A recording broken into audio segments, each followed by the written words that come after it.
Hello and welcome. This is Cricbuzz Comm Box. I'm Gaurav Kapur. With me, Zaheer Khan. 375 is what India needed to chase to register a victory in the first of these three ODIs. Things are not looking good for India. Well, safe to say at the end of the 15-over mark. Just show you what the score is. India is 106 for the loss of 4 wickets. It was a good start, 50 in the first 4 overs. And then, 9 pins. Things just started unraveling for India. Ringa, ringa, roses. Zach, one by one, they all fall down. Well, in the mid-show, we were talking about the predictions around 15-over mark. And the predictions were pretty much going haywire right throughout the day. And the main important factor for this prediction was the wicket column. Yeah. So we're saying that, even if it's 80, 85 runs, 75 runs is also fine as long as there's only 1 wicket down. And now with 4 wickets down, it's never going to be an easy task. Like you're already chasing a total which is in excess of par score. Yeah. And on top of that, if you lose that many wickets, it's that much more work for the lower middle order to do. Which means there is no lower middle order. Exactly. So someone will have to really play out of their skin to get these runs. And the concerning part is, the tactics which Australian bowlers have been using. Yeah. The short ball has been used to the best of the effect, and we've seen 3 batters getting out to that. So that is something is going to be the story of the series, I feel, and that's something which Indian batters doesn't matter now. How this game is going to go, or we know which direction it's heading. So we have to think how it's going to evolve from here, and the discussions need to happen around that. So all in all, you'll see a lot of homework for this team after this game.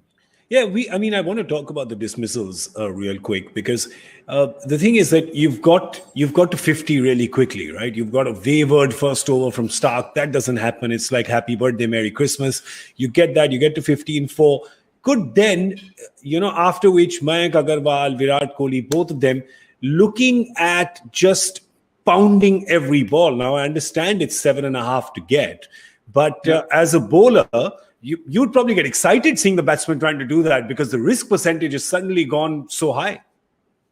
Well, we've been talking about this Australian bowling lineup, and we've been talking about someone like Mitchell Starc as well.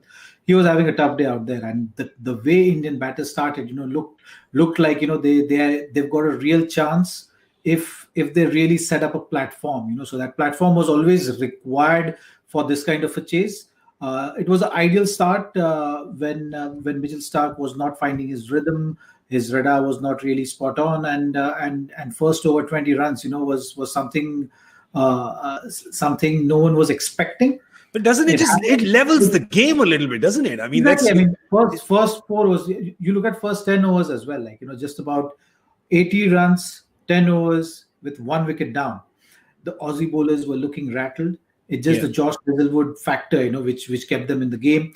And the wickets actually got them in the game. If at that stage, another 5-7 overs, doesn't matter how many runs you score in those overs, but if the wickets have not fallen, then Australian bowlers would have been under real pressure. Yeah. But that pressure got released through that one spell of Josh Hazlewood. And after this, it's going to be a mountain to climb now for Indian batters to get. Yeah, it looks like just too big a mountain. And Virat, of course, dropped by his teammate, Adam Zampa, dropped him. Skyer drops him. And Virat, uncharacteristically, was not able to take advantage of that. And then gave a catch to another RCB player, which was Aaron Finch. This time, it was not dropped because you don't drop Virat Kohli twice. That's not going to happen. You're not the Australian team if you let that champion go twice. And then Shreyas Iyer, of course, getting out to the submarine, puts his head down below water, but leaves the periscope standing up to see if there's anyone at land. And unfortunately, getting out there as well. So things right now, only Shikhar Dhawan. Sort of a lot of hopes resting on him. And as Zach is saying, it's just really a very, very big mountain for them to climb, looking highly unlikely considering that India is only batting till number 7. Well, we're going to come back at the end of the 35th and take stock. We're at least hoping that we come back at the end of the 35th to take stock and not with the entire show. This is your favorite part, isn't it, GK? Yeah. This is your favorite part. Yeah, this is. next combo is going to happen or not going to Oh, happen? not going to happen. That's the guessing game we have to play now, because even on the Hindi show, we've not got a badge of honor predictions right? They're all over the shop. And on the English show, you guys are doing the same. So, well, there'll be a 35th. There'll be. I'm saying, be ready. Huh? I'll be back. Zach will be back. You all should be back as well. You are watching Cricbuzz Comm Box.